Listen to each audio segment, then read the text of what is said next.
All right, so I want to talk about Zachary Levi and his comments about the Snyder Cut. I know this news is like a week old, and when I first saw this headline, I thought it was just clickbait, and I thought it would get blown over real quick, but people are still bringing it up, surprisingly. People are still caring about what he said, which is extra strange because if you read the article, you'll know that what he said about the Snyder Cut, he said in October of last year, before we found out for sure that the Snyder Cut was real, before we had concrete proof of its existence. That's when his comments are made. And Zachary Levi said back in October of 2019 that he didn't think the Snyder Cut was real, and he thought that people were wasting their time on it and they should move on to other things. Now, for the time that he said that, that's perfectly valid because there was no actual physical proof. All we had were screenshots from Zack Snyder and the Snyder Con, where Snyder actually answers some questions from fans. But what people need to realize is that those details that we knew because we were following the Snyder Cut for years, nobody else knew. We were the only ones that knew that. And the Snyder Cut movement, whatever you want to call it, is actually really small. And it's still quite small. So for the time that he said those things, it made perfect sense. And he was just being honest. It wasn't a company line he was saying. He was just saying what he thought. And I figured that out right after reading the article. But most people couldn't put two and two together. And they think that Jeff Johns is paying off Zachary Levi. And Zachary Levi is jealous that he wasn't in Justice League. That Shazam wasn't a part of Justice League. And the people that are saying these things about Zachary Levi don't even fucking realize that he wasn't even cast as Shazam until after they were done shooting Zack Snyder's Justice League. So it really shows people's ignorance and how little people actually know about Justice League. Even amongst the Snyder Cut movement, whatever the fuck you want to call it. And I don't really know why anybody puts any stock in what these actors say about the Snyder Cut or, Zack Snyder in general. What they say has no bearing on anything. They're actors. They get hired to say some lines in front of a camera. That's all they do. They don't make the films. They don't produce the films. They act in them. So why do people give a fuck so much about whether or not Zachary Levi is behind the Snyder Cut or is Henry Cavill for or against the Snyder Cut? What does it matter? They're just actors. Now, Ben Affleck, on the other hand, is not just an actor. He was an executive producer on Justice League, which means that he was responsible for getting that financial backing for Justice League. And Ben Affleck was just one of 20 producers on Justice League. There was 20 different producers on Justice League, and yet people think that everything wrong with Justice League, everything that went wrong on the movie is to blame on one person. You have to put all the blame on one person, which is like an easy strategy, I guess.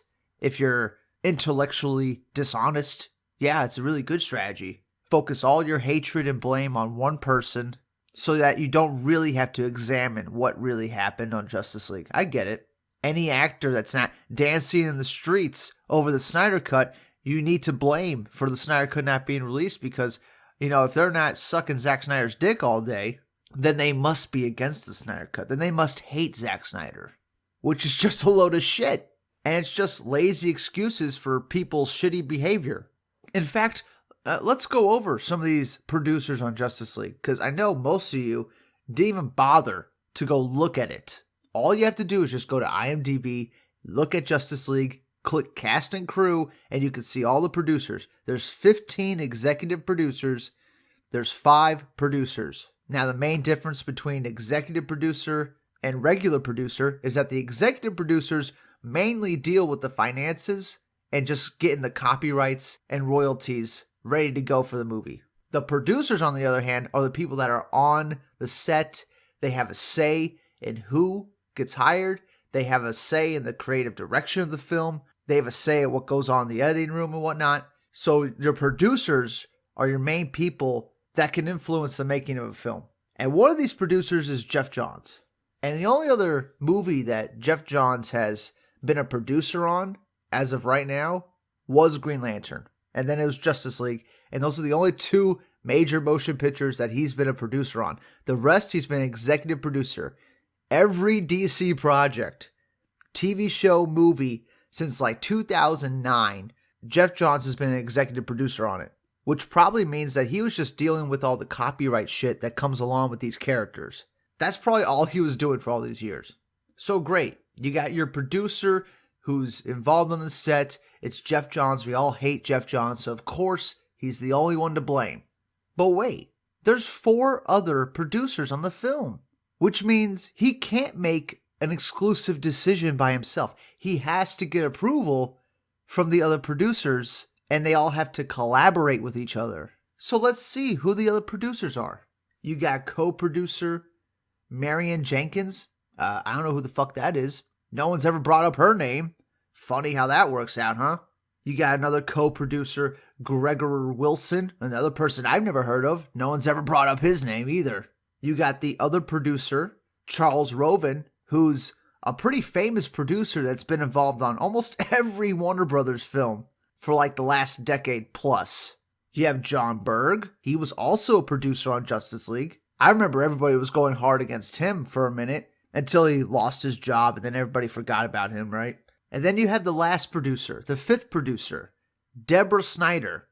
Zack Snyder's wife was also one of the 5 producers on Justice League that was collaborating with Jeff Johns. So why is it that we only think of Jeff Johns as being responsible for what happened with Justice League? How can we never put any blame on Deborah Snyder? She had to okay it. She was there with him.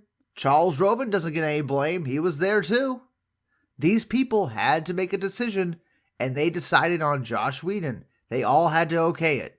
And the main reason they had to okay it was because they were getting orders from Kevin Tsujihara and the other Warner Brothers executives that own the company.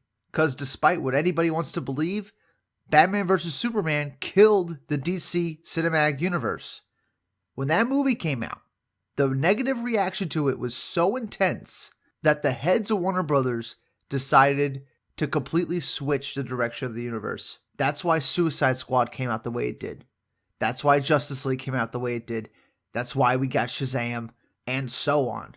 Now, the reason the Snyder Cut is even a possibility is because Zack Snyder had a contract with Warner Brothers, and Justice League started shooting a week after BVS came out. So Warner Brothers couldn't do anything about Justice League because it was already on the way.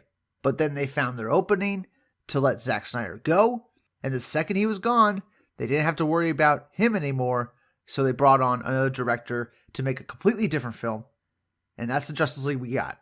Now, we can all thank Zack Snyder's contract for why there's even a Snyder Cut to be talked about. Zack Snyder knew when he started shooting Justice League that it was most likely never going to see the theaters. At least his version. So he left little clues for us hardcore fans to follow. At least that's what makes the most sense. But the thing is, we're the hardcore fans that followed it. You know who Zachary Levi is? He's a fucking actor who's not a hardcore fan. How would he know anything about the Snyder Cut? You like how I fucking brought it full circle now? I know you like that. But yeah, how is Zachary Levi even remotely responsible for what he says about the Snyder Cut when he doesn't know anything about it? You can't blame him for what he said because he didn't know anything about it. He didn't work on the film. All he knows is what he's told. And instead of, doing what good fans do and doing the smart thing and just educating him on it and just saying, hey, it is real. Here's the, footage reels. Here's Zack Snyder saying it's real, which he probably already knew since, his quotes were from October and we didn't find out about the footage reels till what? End of November? Beginning of December? Something like that? And maybe Zachary Levi was lucky enough to see that. He probably didn't even know about that because as much as, some people out there in this, Snyder Cut movement like to think that the Snyder Cut's big, it's really not. Just look at the Google Trends. Look at what people are searching on Google, and you'll see just how big the Snyder Cut is. And in fact, I'll show you a chart right now, worldwide Google Trends. You see the huge spike on November 17th, the one day when we fucking went viral, and you see it since. No one's searching the Snyder Cut.